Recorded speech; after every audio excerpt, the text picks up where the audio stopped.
I'm knee-deep in the swamps of Florida looking to answer the age-old question, is wrestling alligators an intuitive thing, or is it something you need to train for?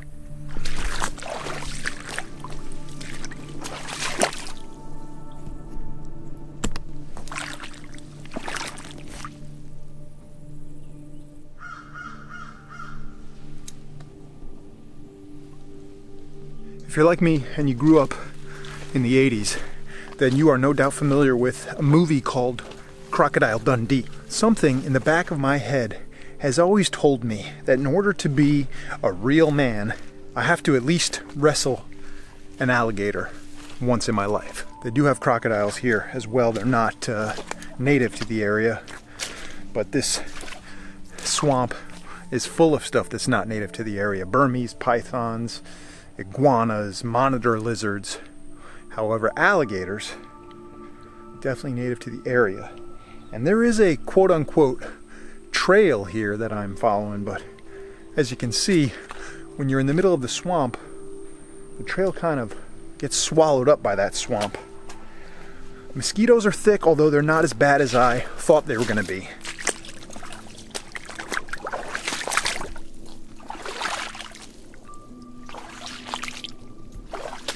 It's moments like this, when you're ankle deep in the water, when every little thing looks like it could be an alligator, like those things up there.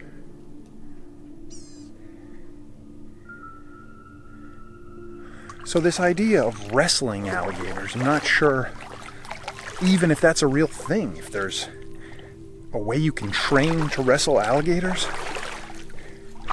I've always been of the mindset that the best way to learn how to do something is to just go do it. Famous last words.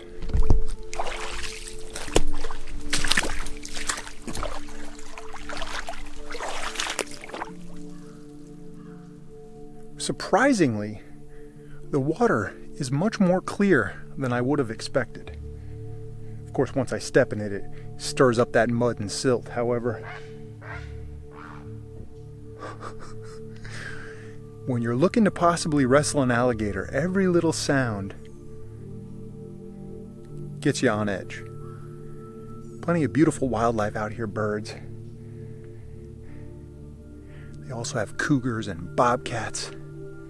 Chances of seeing those are very low. However, these mosquitoes have been known to carry West Nile virus, Zika virus, a plethora of diseases. So they could be the one that causes me the most anguish today.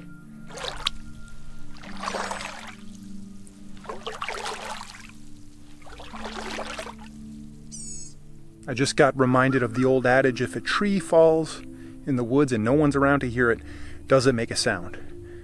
And it got me thinking, if a guy going to wrestle alligators in the swamp dies and no one's around to hear it, did it make a sound? Luckily for me, I am now familiar with a new meme going around the internet that the cameraman never dies. And luckily, I've brought a camera. Problem about if I come back this way, all this water is going to be mudded up and cloudy, and so I won't be able to see if there's any friends waiting for me. Look at that. So it is a trail. They mark the trees with these yellow markers. Question is, where does it go? The question is, how many possible gators are out in this right here? Oh my God. What am I doing?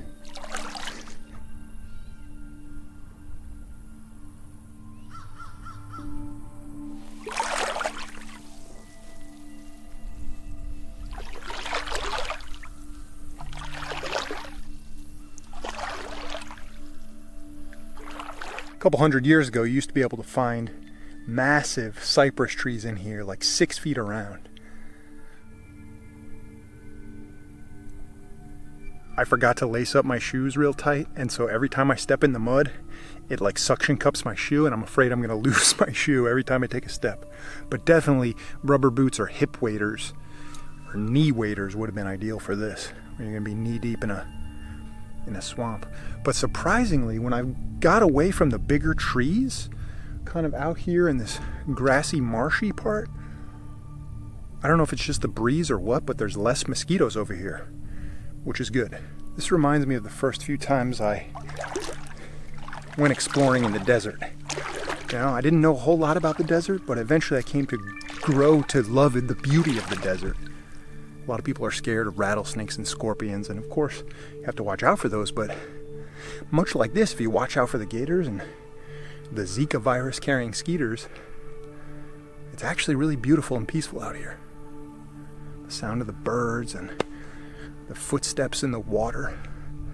And so I think this is the first step on my journey of appreciating the beauty of the swamp. I already know about the jungle and the mountains and the desert, but I haven't really gotten that swampy-like in my travels. I think this is the start of a new swampy chapter. Maybe we should talk through this wrestling scenario, gator wrestling scenario that I have built up in my head. What is the technique? Perhaps I should have thought of that ahead of time, but I'm thinking, you know, in the movies they jump on the back, so just stay on the back, right? And is it like a thing like it has to be self-defense? Like, because I know like in nature reserves all the wildlife's protected, so you don't want to go bothering the wildlife. I don't want to just like run up to a gator and challenge it, or defensive, self-defense. Gator wrestling as self-defense. Is that a class that you can take? Maybe. If you've been watching this channel for a long time, you saw me years ago train pro wrestling here in Florida. They didn't cover gator wrestling. Makes me wonder if gator wrestling is actually a thing, or is it just, do they use domesticated tame gators in their shows or whatever they do? I don't know. But I feel like get on the back, wrap both arms around kind of its head, neck area. Like, I don't think you can choke a gator out, but I think that would be the safest place to be, is on its back. And I do know that if you can keep its mouth shut, it can't open it. It's very strong once it has its mouth open to snap it shut, but it doesn't have the strength. Like they when I see people trap gators, they just duct tape their mouth shut, and the duct tape keeps it shut. So on its back, keep its mouth shut. Thing you got to watch out for is what they call the gator roll. And the gator will bite you or just dive down. Usually it bites you, grabs your leg or arm, dives down and rolls. And it just rolls until it breaks your arm or breaks your leg. However, not a single gator yet. Still pretty clear too.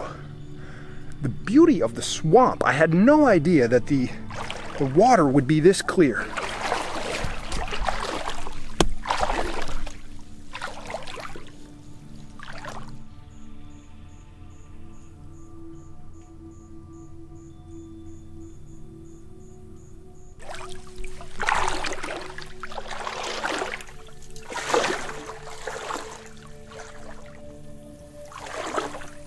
Heard something that sounded like an owl. They do have black bears in Florida as well as Florida panthers, which are the same as mountain lions. So they have black bears, panthers, bobcats, gators, and crocodiles. In terms of other perhaps dangerous wildlife, I know they do have coyotes, although I'm pretty sure the coyotes would be avoiding the swamp. Burmese pythons. Surprisingly, they do have rattlesnakes here in Florida too, although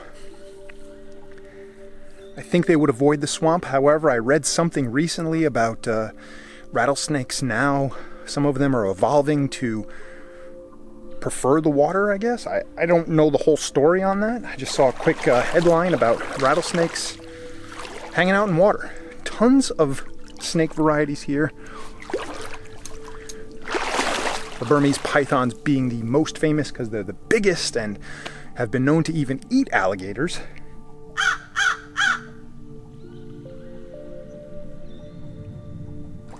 It reminds me of walking through the high grassland Terai of Nepal. You know, when the grass was above my head, and we knew there was wild tigers and rhinos out in that area. Same idea. Any waterway, any body of water in Florida could potentially have alligators in it. And so, very heightened. It's almost like a Zen flow state I'm in right now, just feeling in touch with my caveman self. I don't think alligators necessarily would prefer to feed on a human, although in the 70s in Miami, when there was that whole cocaine cowboys thing going on, like the stuff portrayed in like Scarface, and that whole 70s and 80s cocaine era in Miami, I heard rumors that they used to, during the gang violence and assassinations and killings, they would dump the bodies in the Everglades, and the gators would just disappear those corpses real quick. And so some have speculated that that is one way that some of the gators may have developed a taste for human meat. Oh man, just a second ago, out of the corner of my eye, I saw that log right there, and I was like, I thought that was an alligator's mouth.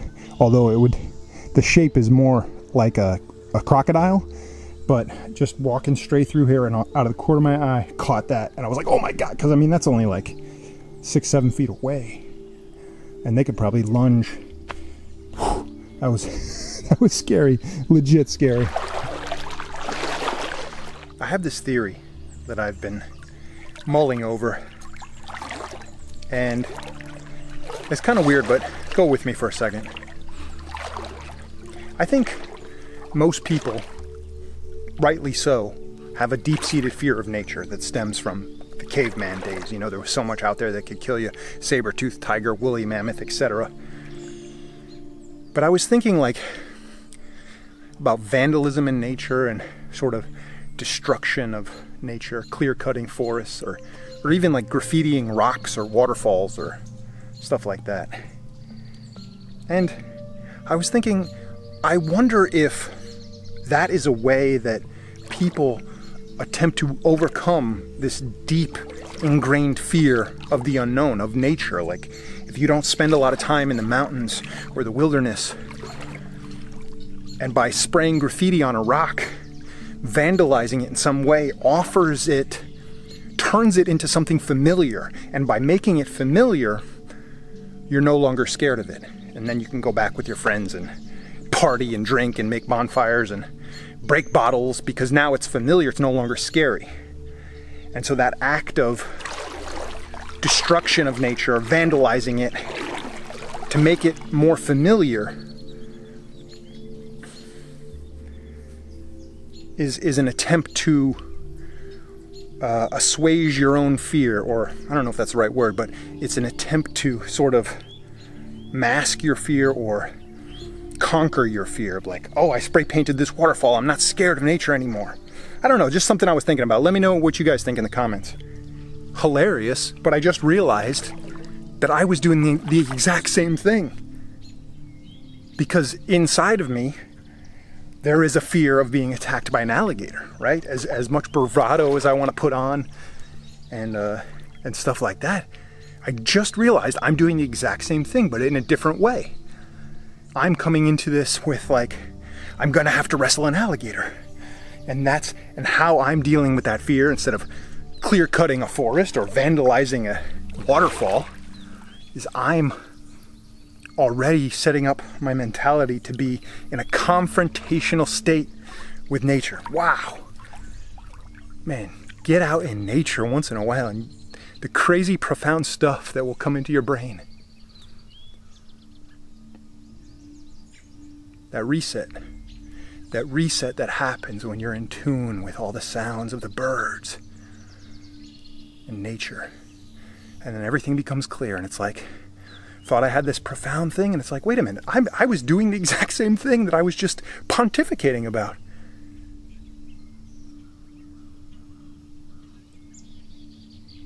Two facts that should be abundantly clear by now is that I am a bald man, and I'm in Florida. So, because of that, I definitely should have brought my hat, even though it was cloudy, because that sun is coming out now. And, you know, might have to take my shirt off. to drape it over my head, but then I will be offering my entire torso as a buffet up to the mosquitoes. So, maybe a fine line between benefits there. Protect the head, but risk getting West Nile virus.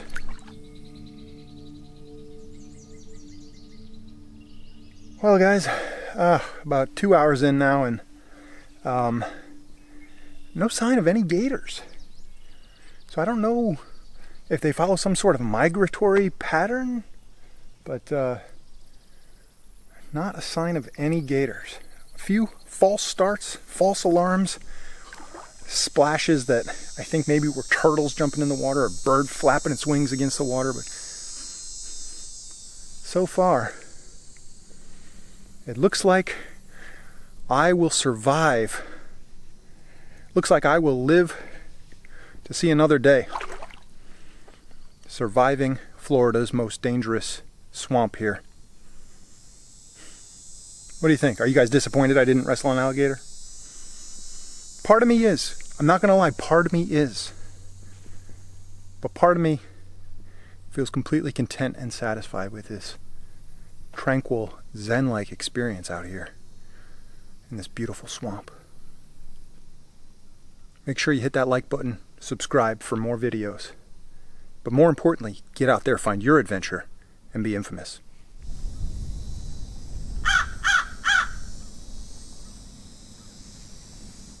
Infamous.